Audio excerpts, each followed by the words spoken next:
Morning, everybody. Henry Becker. Today is March 10th, 2011. Topic for today, banks. One of my late father's rhetorical questions, probably the only one he really had, was who are bigger crooks, banks or insurance companies? I could never come up with a good answer. Maybe it's they're both the same. I'm not sure. But he wasn't alive to see the blow up in 2008 of AIG, Lehman Brothers, Bear Stearns. To realize that perhaps, well, not even perhaps, he was right. Who are the bigger crooks? We're not really sure, but it's safe to say pretty much both of them are. Um, the reason I bring this up is it seems to me that the banks, in particular, big U.S. banks, hadn't really learned a lesson from 2008 in terms of risk and bad investments and arrogance, what have you. And the reason I say that, I mean, we've all seen the headlines of the banks paying out big bonuses to executives and well, just the entire company for that matter, in a lot of cases. Which it's kind of rubbing salt in an open wound, considering the fact that most of these banks only exist because taxpayers bailed them out. Not necessarily that we wanted to bail them out, but they got bailed out on our dime.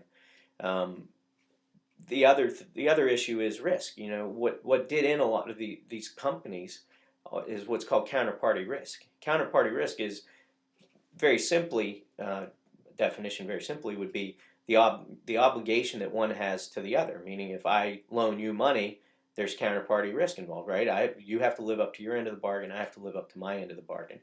That's part of a contract, a futures contract, a loan. These all have counterparty risk. When you take and when you add on top of counterparty risk, where companies like Lehman and Bear Stearns, where they would take a dollar and borrow against it multiple times, they were adding counterparty risk onto counterparty risk onto counterparty risk. Banks are still doing that. They're still manipulating the market. They're still, not that they never did, but or not that they ever stopped. Let's put it that way.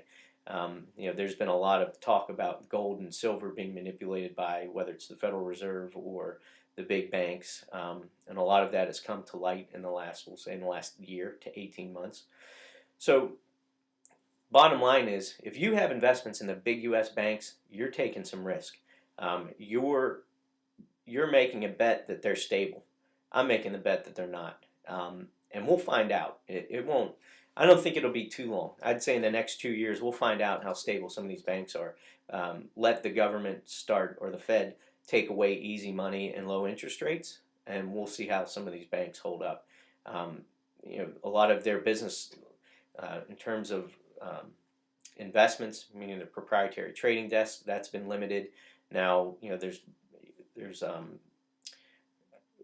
confines being put on how they loan money out, credit card business.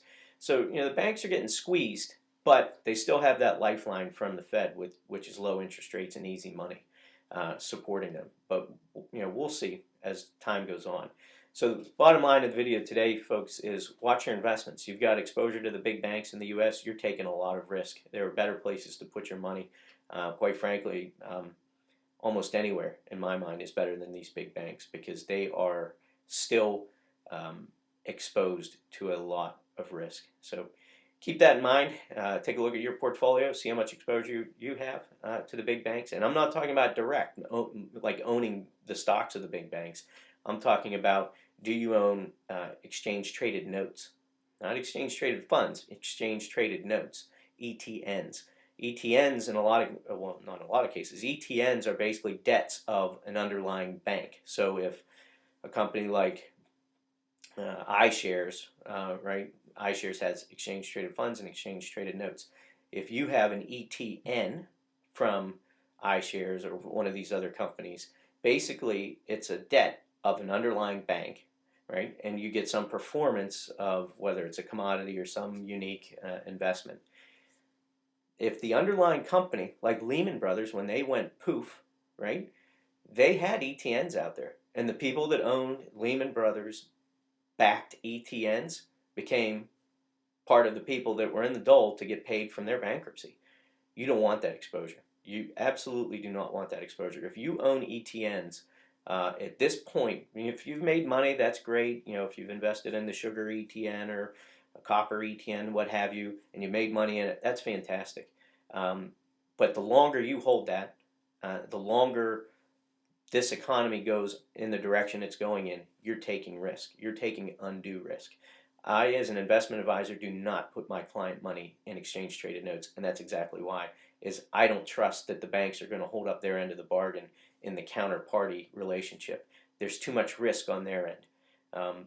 So if you're holding those ETNs, you might want to take a look at them. Again, I'll be posting as many videos as I can, and hopefully you're getting some insight and some knowledge.